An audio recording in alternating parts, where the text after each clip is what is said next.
Hello, today I'm going to show you how to create a storage container.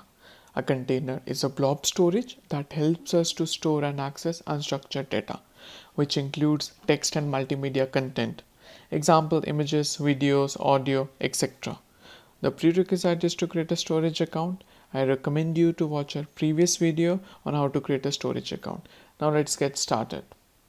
Simply search for the storage account from the top search bar. We'll be choosing our storage account, and here we would be selecting containers and simply click on add container. Here there are two parameters: name.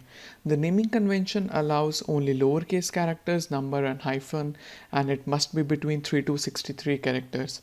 So for our sake of demo, I'll just give demo st container. Yeah, it's selected. Next is public access level. It specifies whether the data in the container may be accessed publicly. By default, it's private.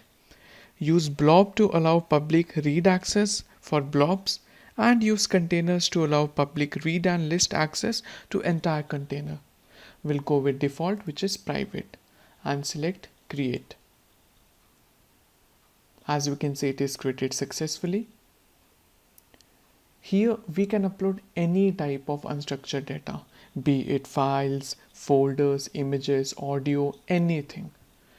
So I recommend you to try this. And if you want to deploy container using the Terraform, the link is provided in the resources section. This is all from this lab. I hope you all like this video. Thank you.